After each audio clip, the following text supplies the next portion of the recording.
ጤና ይስጥልን የከበረ ሰላምታችን በመላው ዓለም ሆናችሁ ቃል ስፖርት ዩቲዩብ ቻናላችንን ለምትከታተሉ አድማጮቻችን ሁሉ ይድረስ ብለናል። ከሀገር ቤት እስከ ባህር ማዶ ለዚህ ሰዓት መርጠን ያሰናዳንላችሁን ነጫጭር ስፖርታዊ ጥንቅሮች ደግሞ በቀደም ተከተል ያጋራናችሁ ቆይታ ስናደርግ እናንተ ደግሞ እንደ ሁሉ ጊዜው ላይክ እያደረጋችሁ እንድታበረታቱን በአክብሮት ጠየቅን። ውድ ቤተሰቦቻችን በዚህኛውም ጥንቅራችን አንድ የሀገር ቤት መረጃን ይዘንላችኋል።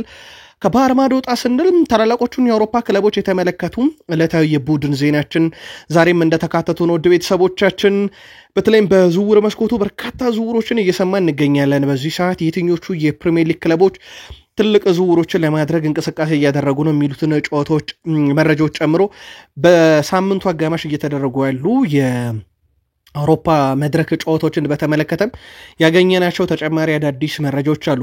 ታደምጡታላችሁ ውድ ቤተሰቦቻችን። አርሰናል አንድ ተጫዋችን የማግኘት እድሉ ሰፊ ነው ሲል የክለቡ ቅርብ የዜና ምንጮች አረጋግጠዋል። እንመለከተዋለን። የአርሰናል የቀድሞ ተጫዋች ያን ራይት ለአርሰናል ጥሩ እድል አለ እያለ ነው። በምን ጉዳይ የሚለውን ታደምጣላችሁ። ግን በብዙ እየተተቸ የሚገኘው ማይክል አርቴታ ላይ እየደረሰ ያለው ትችት ተገቢነቱ ምን ያክል ነው? ማይክል አርቴታ በዚህን ያክል ደረጃ ሊተች የሚገባ አሰልጣኝ ነው ወይ? በርከት ያሉ የአርሰናል ደጋፊዎች በሐሳብ መስጫ ሳጥናችን ላይ ለክለባችን ሽንፈት ከፓሪሰን ጀርሜን ጥንካሬ በላይ የኛ ቡድን ችግር ነበረበት የሚሉና ማይክል አርቴታን የሚወቅሱ በርካታ መልእክቶችን እየተመለከትኩ ነበረ። በአርሰናል ቤት ተጨማሪ ቡድን ዜና ይዘናል። ቪታኒያ ግን እንዴት አርሰናልን እንዳቆሙት የሚለው ነገር መነጋገሪያነቱ እንደቀጠለ ነው። ማንቸስተር ዩናይትድ የ18 ዓመት ታዳጊ ለማስፈረም ጥረት እያደረገ ይገኛል፣ እንመለከተዋለን። ከዛ በተጨማሪ ግን በማንቸስተር ዩናይትድ በኩል አስደሳች ዜና አለ። የዩናይትድ ደጋፊዎች በቡድን ዜና ጠብቁን። ከዛ ውጪ የማንቸስተር ዩናይትድ ተፋላሚ አትሌቲኮ ቢልባኦ አሰልጣኝ ኤርኔስቶ ቫልቬርዴ ዩናይትድን እንዴት ሊያቆሙ ታስበዋል የሚሉን ነገር አለ። ግን እሳቸውም ያለ ወሳኝ ተጫዋቻቸውን ወደ ሜዳ የሚገቡት በመጀመሪያ ዙር ጨዋታ በሜዳ ማድረግ ይሻላል ከሜዳ ውጪ? የዩናይትድ ደጋፊዎች ምልከታችሁ ነገሩን። አንድ ተጫዋች ግን የተሻለውን ይመርጣል። ታደምጡታላችሁ። በሊቨርፑል በኩል በርካታ የቡድን ዜና ይዘናል፣ እናስደመጣችኋለን። ሊቨርፑልያን ከዝውውር ጋር ከጉዳት ጋር በተያዘ ሊቨርፑል ቤት አዲስ የወጡ መረጃዎች አሉ። ቼልሲን ከ2005 ጀምሮ እስከ 2025 እናስቃኛችኋለን። ከዛ በተጨማሪ ግን ቼልሲ በዚህ ሳምንት የኮንፈረንስ ሊግ ጨዋታ አለበትና 30 ደቂቃ ብቻ ነው የፈጀው። አንድ አጋጣሚ ከጨዋታው ጋር በተያያዘ ምን ተፈጥሮ ነው? ቼልሲውያን ጠብቁን።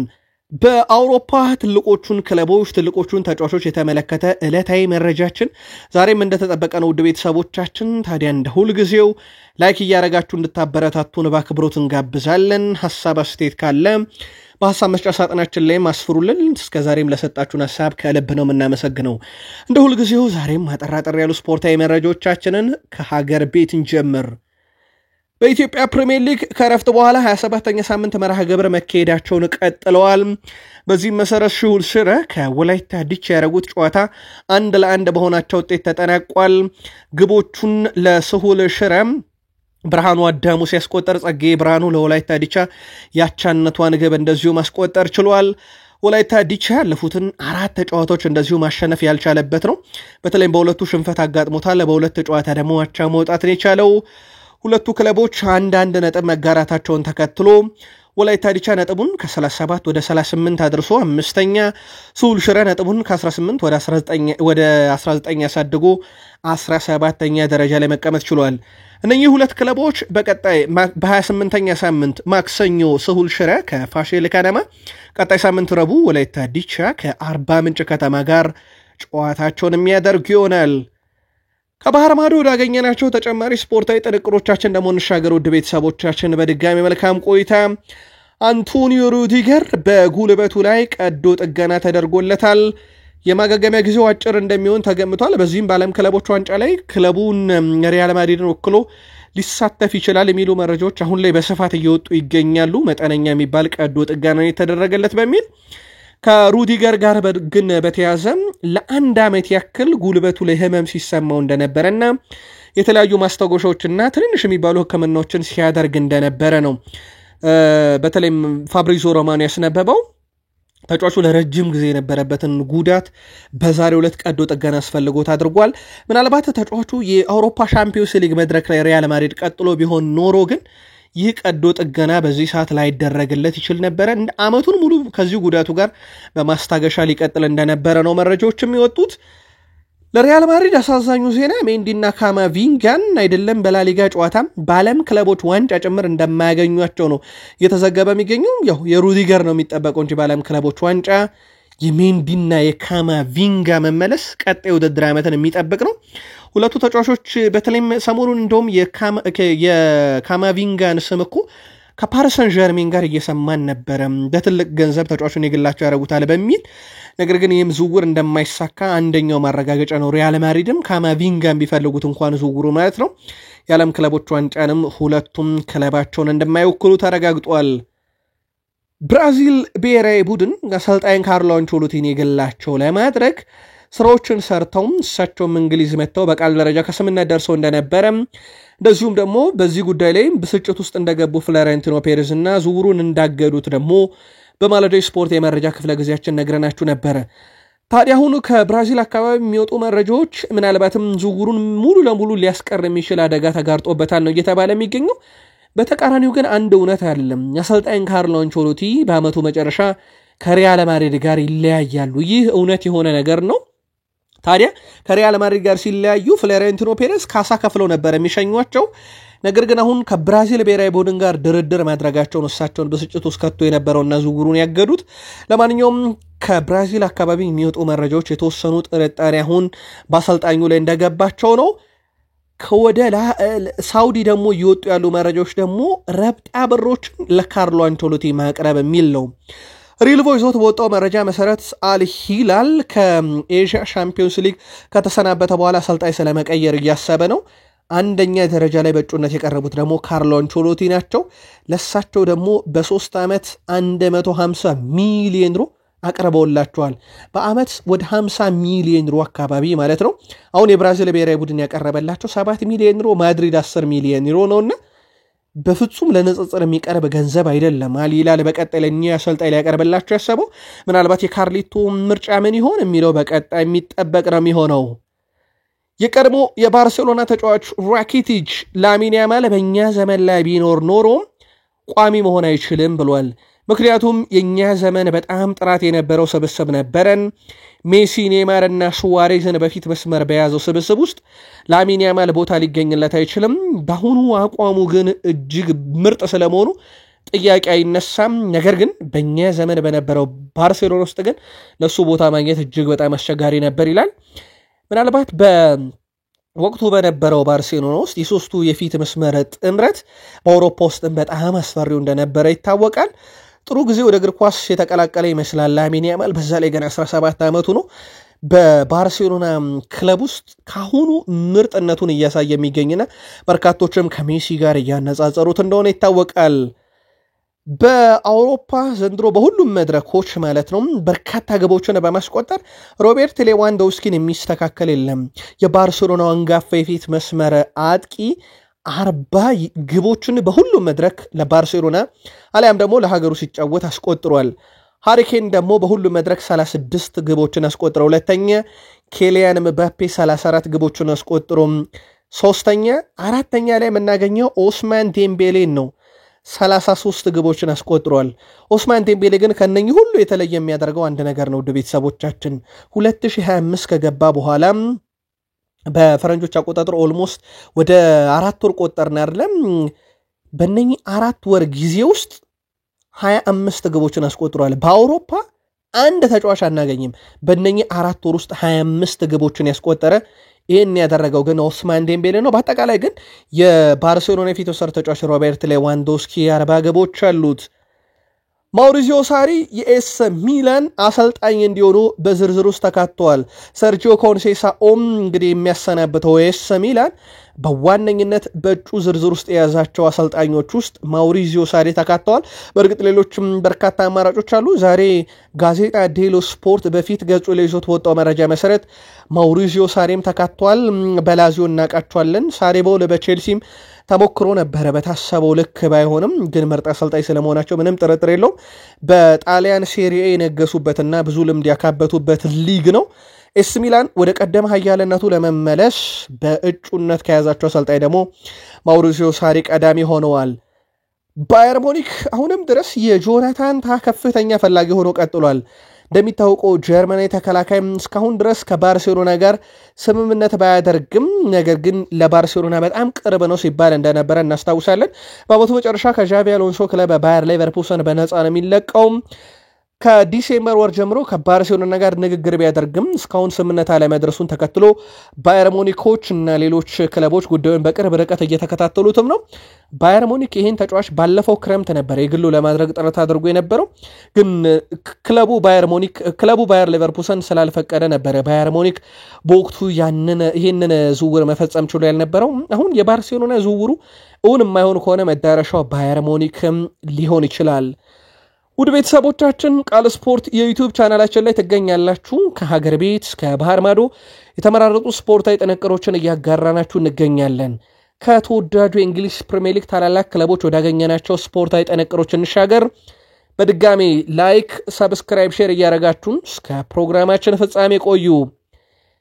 እንግዲህ አዲሱ ቴክኖሎጂ ወይም አርቲፊሻል ኢንተለጀንስ ቀጣይ 10 ዓመት ፕሪሚየር ሊጉን ዋንጫ ማን ያነሳል በሚል ይህ የውድድር ዓመት ሳይጀመር ግምቱን አስቀምጦ ነበረ።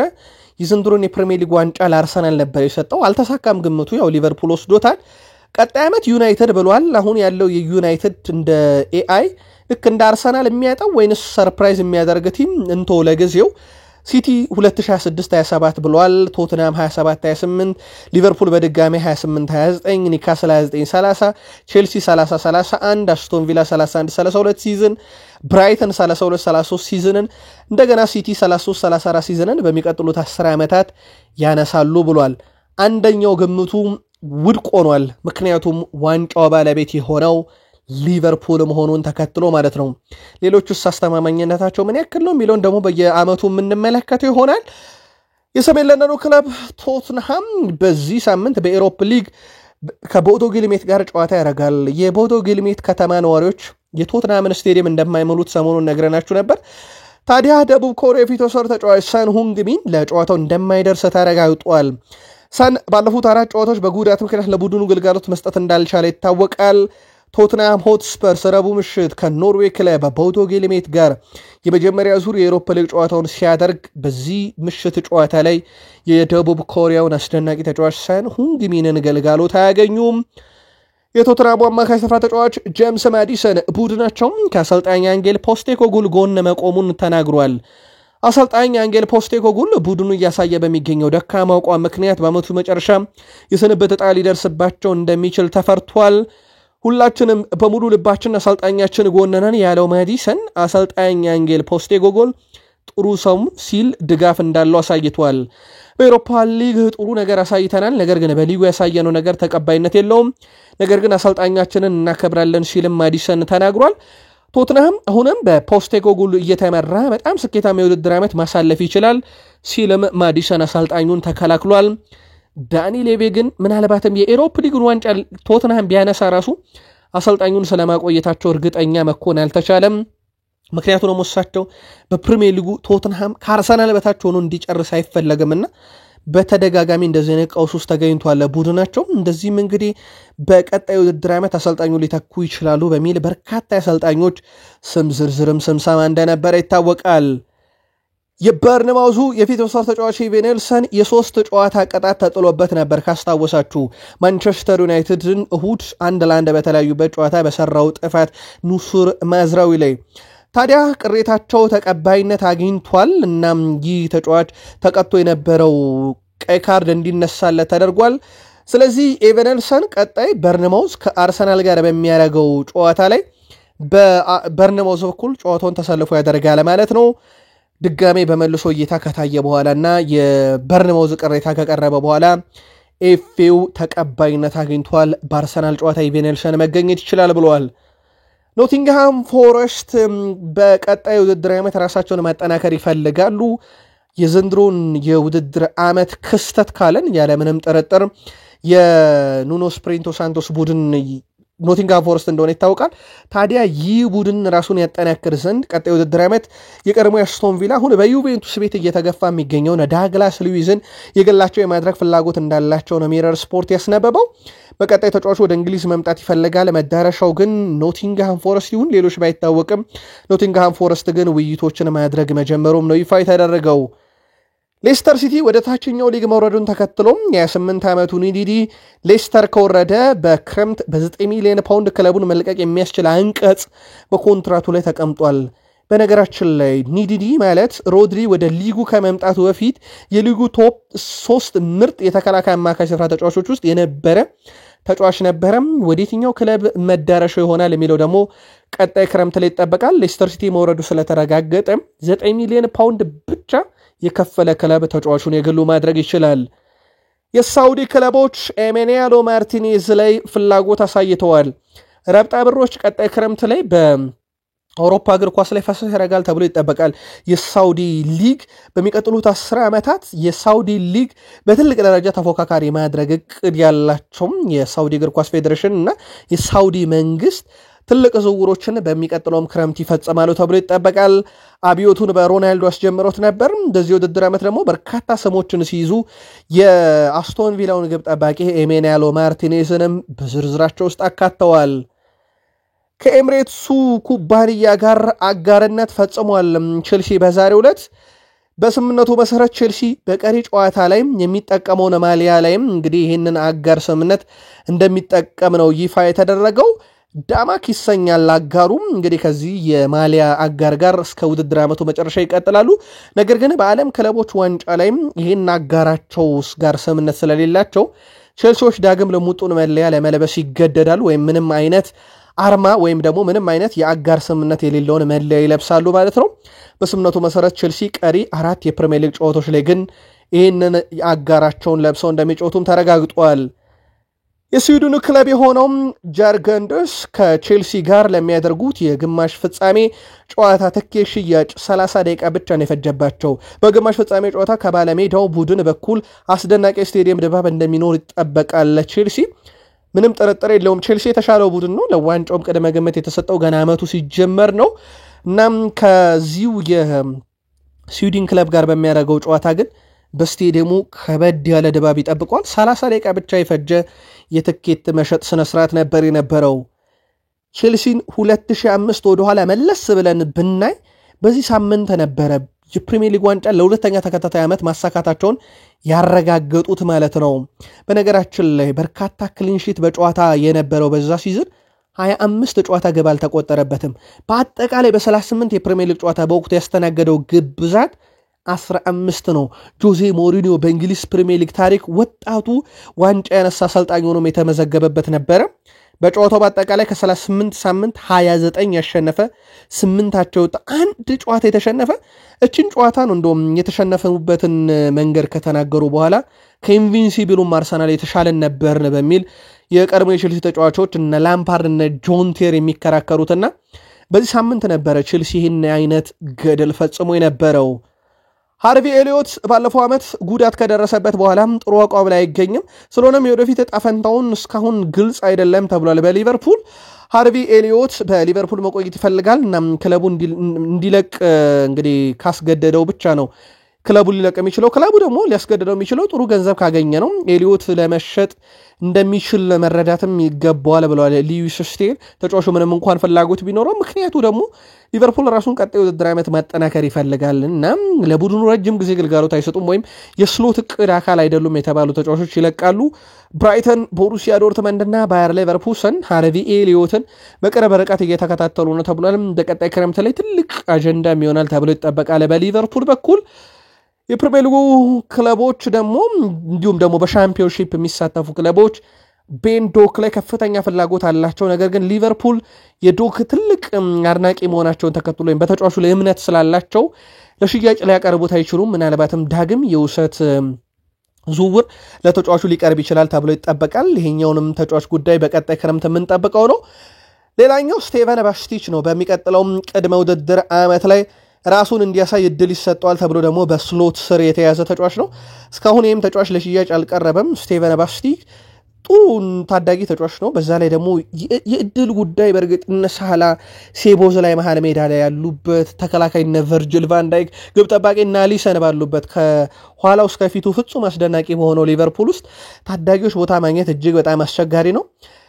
ምናልባት በሊቨርፑል በቀሩት ጨዋታዎች ላይ ተወሰኑ እድል ለነኚህ ታዳጊዎች ሊሰጥ ይችላል ተብሎ ይጠበቃል። ሌላው በሊቨርፑል በኩል እድል ይሰጣል ተብሎ የሚጠበቀው ተጫዋች ፍሬድሪኮ ኬዛ ነው።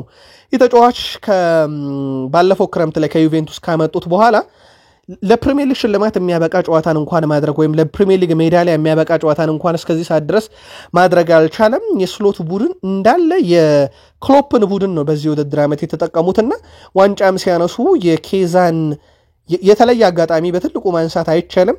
ምናልባት በካራባው ካፕ የፍጻሜ ጨዋታ ኒካስል ዩናይትድ ላይ ወደ ጨዋታ ሊመልሳቸው የሚችል ግብ ከማስቆጠር የዘለለ እንዲህ ነው ሊባል የሚችል ትልቅ ነገር መጥቀስ አንችልም ለዚህ ተጫዋች። ምናልባት ስሎት ሻምፒዮን መሆናቸውን ስላረጋገጡ ቀጣይ ጨዋታ ላይ ለኬዛ እድል ሊሰጡ ይችላሉ ተብሎ ይጠበቃል። ሌላው የዲያጎ ጆታን ቆይታ በተመለከተም ትልቅ ዝውውር ጥያቄን ይጠብቃሉ ሊቨርፑሎች። በቀጣይ ውድድር ዓመት ጆታም ዳርዊን ኑኔዝም ክለቡን ለቀው ይሄዳሉ ተብሎ ይጠበቃል። የቀድሞ ክለቡ ወልቭስን ጨምሮ ኒካስል፣ አስቶን ቪላ፣ ከሳውዲና አሊታድ፣ አልናስር፣ አልአህሊና በርከት ያሉ የፖርቹጋል ክለቦችም ይህንን ፖርቹጋላዊ ተጫዋች የግላቸው የማድረግ ፍላጎት አላቸው።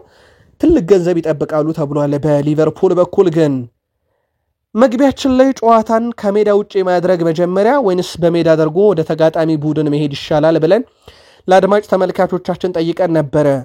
የማንቸስተር ዩናይትድ ሜሰን ማውንት ጨዋታን ለማሸነፍ ከሜዳ ውጭ ሆነ በሜዳ በሁለቱም ጨዋታ ጥሩ እንቅስቃሴ ማሳየት ያስፈልጋል። በመጀመሪያ ከሜዳችን ውጭ መጫወታችንና ከዛም በሜዳችን ተመልሰን ጨዋታን ማሸነፍ የተሻለ እንደሚሆን ግን አምናለሁኝ። ከፊታችን ያለብን ሁለቱም ጨዋታዎች በጣም አስፈላጊ ናቸው። ነገር ግን ተቀናቃኞችን ወደ ሜዳችን መጥተው ለመጫወት እጅግ ፈታኝ ይሆንባቸዋል። ስለዚህ የመጀመሪያ ጨዋታችንን ከሜዳችን ውጭ አድርገን መምጣታችን የተሻለ አድቫንቴጅ አለው ወይም የተሻለ ጠቀም ያለው በኦልድ ትራፎርድ ማድረጋችን ብሏል። ተመልካቾች ግን ክለቦቻችሁ የአውሮፓ መድረክ ጨዋታን ሲያደርጉ የመጀመሪያ ዙር ጨዋታቸውን በሜዳችሁ ወይንስ በተቃራኒ ሜዳ ሲያደርጉ ነው ምቾት የሚሰጣችሁ? የእናንተን አጋሩን። አትሌቲኮ ቢልባኦ ከማንቸስተር ዩናይትድ ጋር በሚያደርገው ወሳኝ ጨዋታ የወሳኝ ተጫዋቾችን ግልጋሎት አያገኝም። በጨዋታው ስፔን አማካይ ኢያን ሳንሴቴ በጉዳት ምክንያት እንደማይሰለፍ አሰልጣኝ አርኔስቶ ቫልቬርዴ አረጋግጠዋል። በዘንድሮ ውድድር ዓመት ኢያን ሳንሴቴ በአትሌቲኮ ቢልባኦ ቤት በርካታ ግቦችን ያስቆጠረ ተጫዋች ነው። በላሊጋ 15 ግብ አስቆጥሯል። ማንቸስተር ዩናይትድ ይሄ ጥሩ የሚባል አጋጣሚ ነው በጨዋታው ላይ የሚገጥመው። ሃሪ አማስ፣ ማቲያስ ዴሌክት፣ ዶርጉ፣ ኢቫንስ፣ ፍሬድሪክሰን፣ ካማሶን፣ ሊንድሎፍ፣ ሃሪ ማጓየር፣ ማዝራዊ ሉክሾ እና ዩሮ በተከላካይ አማካይ ካዜሜሮ፣ ኤሪክሰን፣ ብሩኖ ኮኔ፣ ሜኖ፣ ማውንት፣ ኡጋርቴ አጥቂ ስፍራ ላይ መንቶታ፣ ጋርናቾ፣ ራስመስ ሆይሉንድ ሲካተቱ ብታምኑም ባታምኑም አማድ ዲያሎ ዛሬ ከቡድኑ ጋር ልምምድ ከሰራ በኋላ በማንቸስተር ዩናይትድ ስብስብ ውስጥ ተካቷል። ዛሬ ለዩናይትድ ልዩ ቀን ብለን ቀደም ባለው ስፖርታዊ መረጃችን ላይ ጠንቅር ያቀረብንላችሁ ለዚህ ነበረ። ማንቸስተር ዩናይትድ 100ኛ ጨዋታውንም ያደርጋል በዩሮፓ ሊግ ግማሽ ፍጻሜ ጨዋታ የስፔኑን ክለብ አትሌቲኮ ቢልባኦን በሳን ማሜስ ሲገጥም ማለት ነው።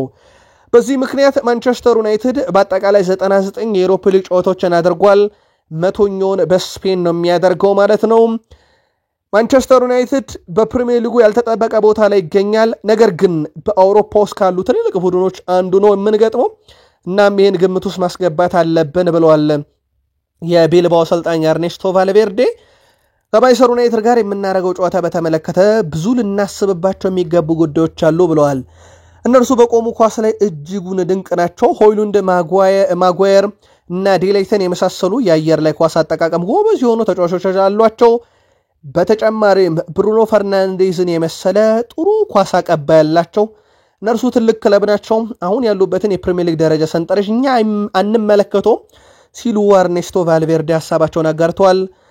በእርግጥ እሳቸው እንዳሉት ማንቸስተር ዩናይትድ ሁለት አይነት ክለብ ነው።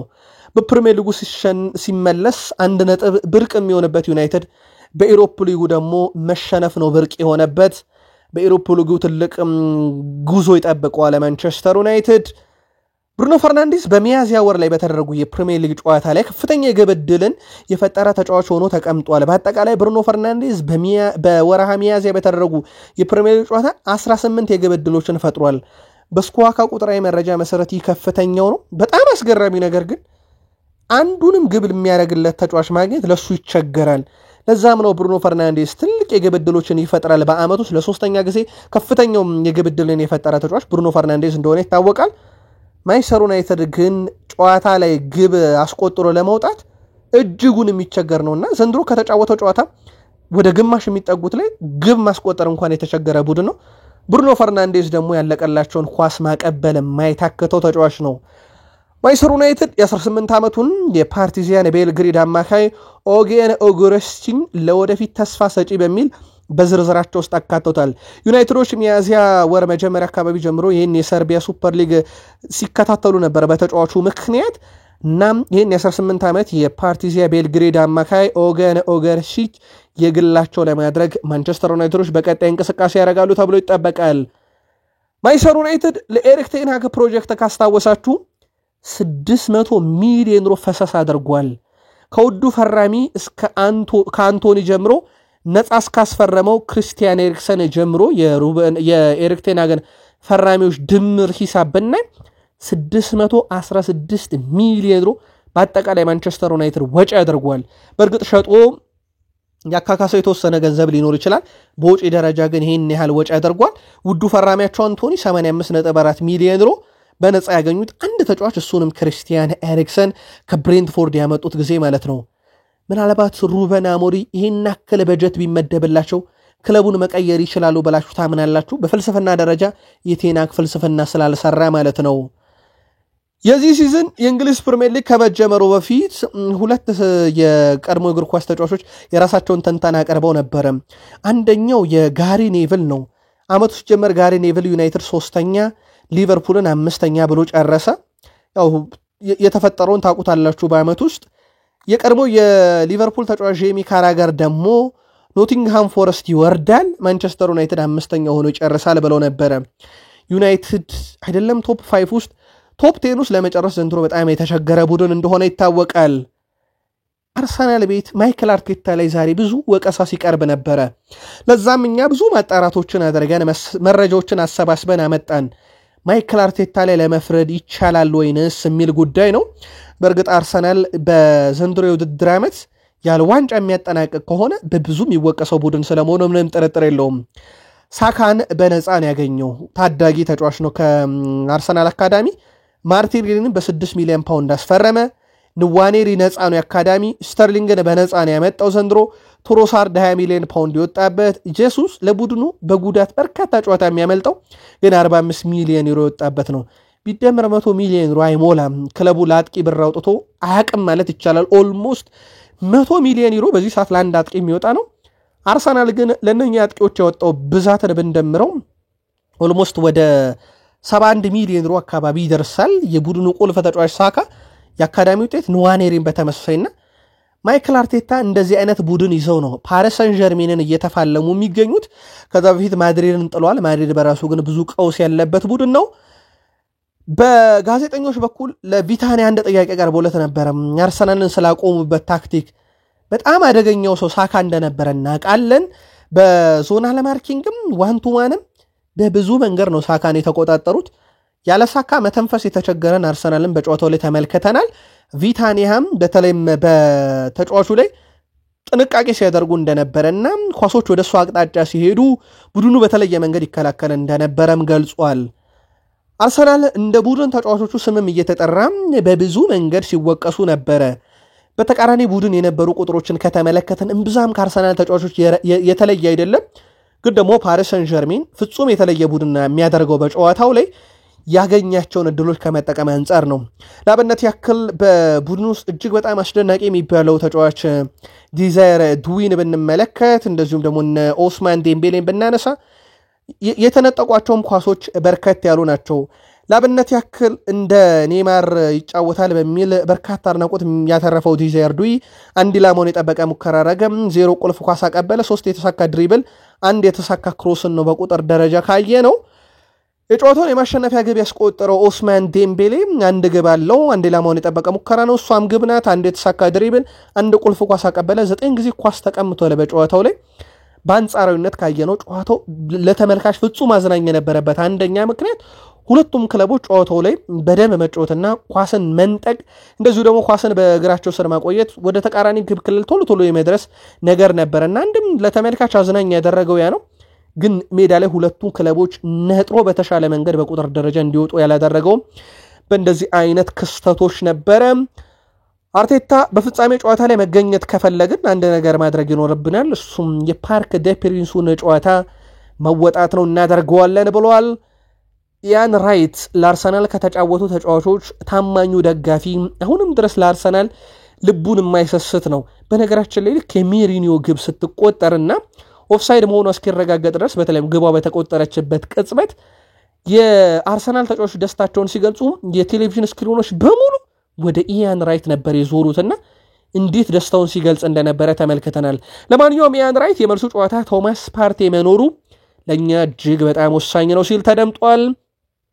ለመልሱ ጨዋታ የሚሆን ያጫወት ዘዴ ያለን በሜዳችንና በደጋፊዎች ፊት ጥሩ ታሪክ እንሰራለን ያለው ደግሞ አሽራፍ ሐኪሚ ነው። ጨዋታውን በጥሩ ሁኔታ ኤምሬትስ ላይ ተወጥተናል፣ ነገር ግን ጨዋታውን በተሻለ መልኩ ለመጨረስ ደግሞ ፓርክ ደ ፕሪንስ በደጋፊዎቻችን ፊት እጅግ በጣም የተሻለ ነው ብዬ አስባለሁ ብለዋል።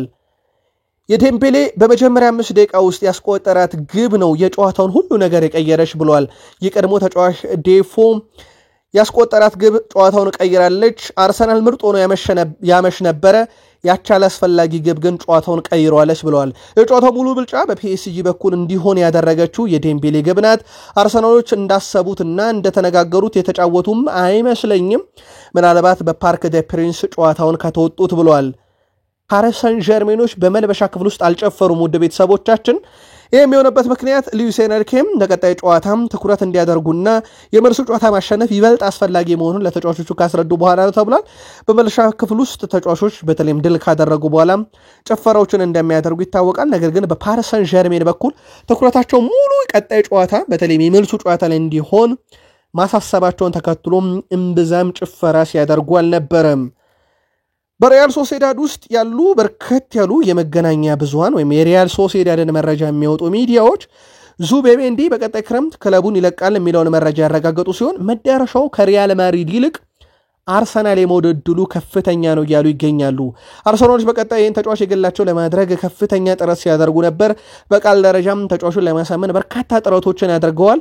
ቀጣይ ክረምት ላይ በትልቁ ይጠበቃል። የሪያል ሶሴዳድ የመረጃ ምንጮች ግን መዳረሻው ከሪያል ማድሪድ ይልቅ አርሰናል የመሆን ዕድሉ ከፍተኛ ነው ብለዋል።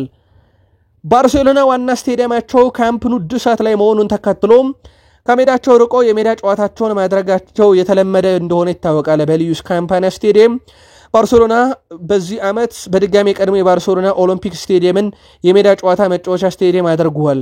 ስቴዲየሙ 1929 በይፋ አገልግሎት ክፍት የተደረገ ሲሆን 55926 ተመልካቾችን ደግሞ እጭቅ አድርጎ መያዝ የሚችል ስቴዲየም ነው። ስቴዲየሙ 1992 በባርሴሎና በተካሄደም የባርሴሎና ኦሎምፒክ ወቅት ሙሉ እድሳት እንደተደረገለት ይነገራል። ባርሴሎና ኦሎምፒክ ወቅት ኢትዮጵያዊቷ አትሌት ደራርቱ ቱሉ በ10,000 ሜትር የወርቅ ሜዳሊያ በማስመዝገብ ታሪክ የጻፈችው በዚህ ስቴዲየም ነበር። ውድ ቤተሰቦቻችን በወቅቱ ደራርቱ ቱሉ የኦሎምፒክ ወርቅ ሜዳሊያ ያስመዘገበችበት የመጀመሪያዋ ጥቁር አፍሪካዊት እንስት መሆኗ ደማቅ ታሪክ የጻፈችውም በዚሁ ስቴዲየም ነበረ። የምሽቱ የባርሴሎናና ኢንተር ሚላን ሻምፒዮንስ ሊግ የግማሽ ፍጻሜ መጀመሪያ ዙር ጨዋታም በዚሁ ስቴዲየም የሚደረግ ይሆናል። ኢንተር ሚላን ባለፉት ጨዋታዎች ከምርጥ አቋማቸው የወረዱ ቢመስሉም በጨዋታ ግን አሁንም የግብ ዕድል መፍጠር እንዳላዳገታቸው ተመልክተናል። ኢንተር ሚላን በኤስ ሚላን በተሸነፈበት ጨዋታ ከተጋጣሚው በእጥፍ የበለጠ 16 የግብ ሙከራ፣ ላውታሮ ማርቲኔዝም በምሽቱ ጨዋታ የግብ ዕድሎችን ይፈጥራል ተብሎ የሚጠበቀው ተጫዋች ሲሆን በትልቅ ጨዋታ መድመቁን ይቀጥላል ተብሎ ይጠበቃል። አርጀንቲናው ላውታሮ ማርቲኔዝ በሩብ ፍጻሜ በሁለቱም የባየር ሙኒክ ጨዋታ ተጽዕኖ ፈጣሪ ነበረ። በባርሴሎና በኩል ራፊኒያ፣ ላሚን ያማል ለተጋጣሚዎች ፈተና ይሆናሉ ተብሎ የሚጠበቁ ተጫዋቾች ናቸው። የክንፍ ተጫዋቻቸው ራፊኒያ እና ላሚን ያማል በዚህ ዓመት በሁሉም ውድድር በጋራ 44 ጎሎችን ማስቆጠር የቻሉ ሲሆን ለተቃራኒ ቡድን ተከላካይ ራስ ምታት ከሚባሉ ተጫዋቾች ግንባር ቀደም ናቸው። የአውሮፓ ምሽቶች መዝናኞቻችሁ እንዲሆኑ ክለቦቻችሁም ድል እንዲያደርጉበት ተመኝተን የአሁኑን ጥንቅር እዚህ ጋር በቃን። በደህና ቆዩን።